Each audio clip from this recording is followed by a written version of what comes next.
Well, as some of you may know, some of you guys that have been around here for a while, today is October 13th, and 7 years ago today, I got the privilege to get the opportunity to be the interim head coach, and so this is always a day of reflection to me. It's always a special day for me, and ironically, today it falls on a day that we're having a press conference. Thought about it actually a few days ago, and actually mentioned it to the team. In that, after over a 7-year period here, it's just amazing to me. What we've been able to get accomplished as a program, and we set out October 13th, 2008, to change the culture here, to create a better brand, if you will, and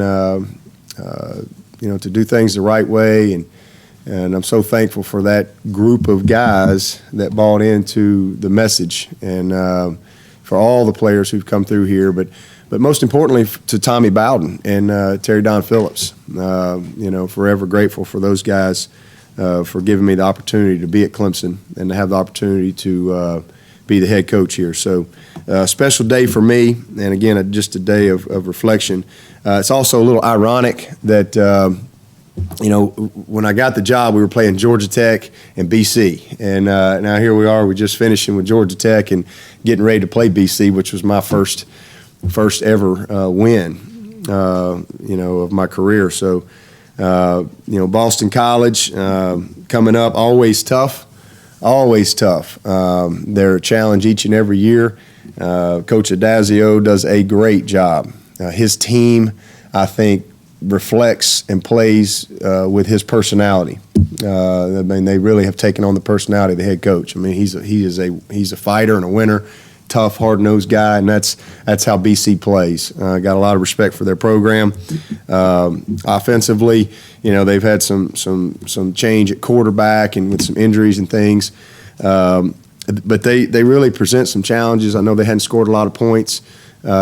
But they force you to be. It's a different type of a discipline this week in preparing for them. Probably the most personnel groupings that we've seen. It is the most personnel groupings. I think they got 7 or 8 personnel groupings that we have to get ready for, and a million formations from empty to overload, unbalanced. It's just a lot of stuff, shifts and motions, trying to create some type of extra gap that you don't defend and increase you. They want to run the football. They're physical.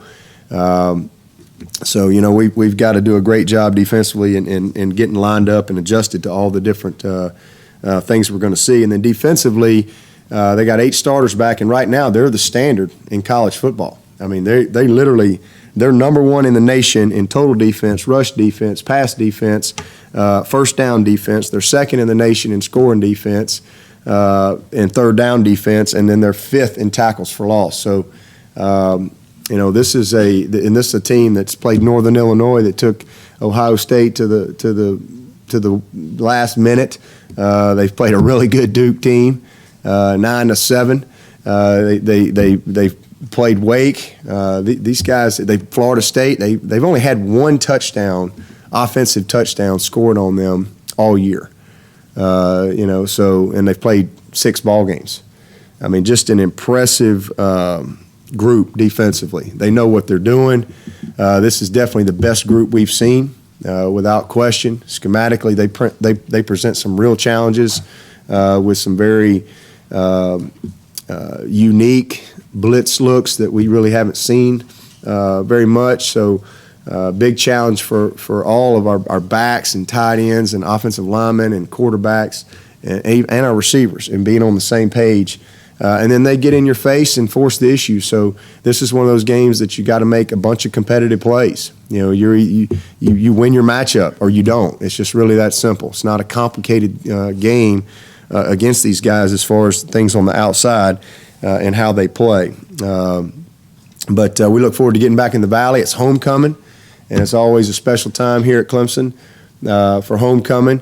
7 o'clock. I think it's going to be a dry day, but I'm not really sure. So hopefully it'll be a dry day for everybody to to hopefully get these colds behind us and have some dry weather to play some football in. But look forward to getting back out there in Death Valley and competing against a good, tough BC team. Just a few other comments. First of all, Tony Elliott and his wife Tamika, they're having a baby boy in the morning at 8 o'clock. So keep them in your thoughts and prayers. Ace Elliott will be joining the Tiger Nation in the morning and making his debut against BC. Hopefully he'll get his first win against BC just like I did. So welcome. Look forward to welcoming him in here tomorrow morning. Also want to remember Jill Wilkes. Jill has been here. She's been here at Clemson for probably 35 years or so, but she's been with me the whole time I've been the head coach, and she's been in the athletic department the whole time I've been at Clemson, so 13 years.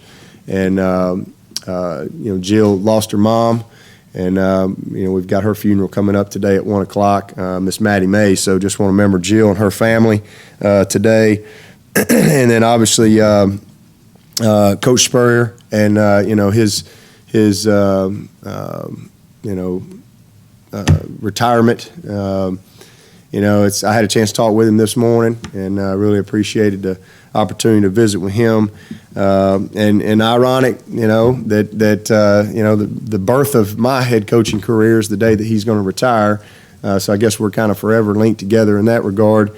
But I'll just say this about Coach Spurrier: he's great for college football, and I have a ton of respect for him and what he's done for the game of college football. Coach Spurrier and I know people focus on where we are right now, but listen, I've been competing against Coach Spurrier all the way back to 1989, as a player. I remember vividly when he came to Florida because he was different. And he brought a different philosophy to the game, and he changed a lot of things in college football. Competed again all those years at Florida. I was at Alabama. We had several SEC championships together. I actually sacked his punter in the first SEC championship game, and I think he threw his visor. And then went on as a coach at Alabama and competing against him and recruiting against Florida, and Coach Spurrier as the head coach, and then obviously coming here to Clemson, and I've competed against him ever since he's been at South Carolina. So. One thing I say about Coach Spurrier is he's been consistent his whole career as far as who he is. He's always just been himself, and he's a winner. I mean, you look at what he did at Duke, and bringing an ACC championship to Duke at that time in Duke's history, and then at South Carolina. South Carolina's been around a long, long time, and he took that program to a level they've never seen before. And, so you got to give him a lot of credit for that. And then certainly what he did at Florida in the SEC championships, the national championship, the players that they had down there and developed, just one of the best to ever, walk the sideline. So, I know Coach Spurrier and I have always, every now and then he might say something crazy and then I'll go back, but we really have a mutual respect for one another. And usually once or twice a year we have functions that we get together. Most of the time we would eat together and sit down and have dinner together. And, his wife, Jerry, just think the world of her. And wish them nothing but the best as they move into retirement. But I would bet it won't be our last time to hear from Coach Spurrier. And he'll still, I'm sure, be very relevant in the world of college football for many years to come.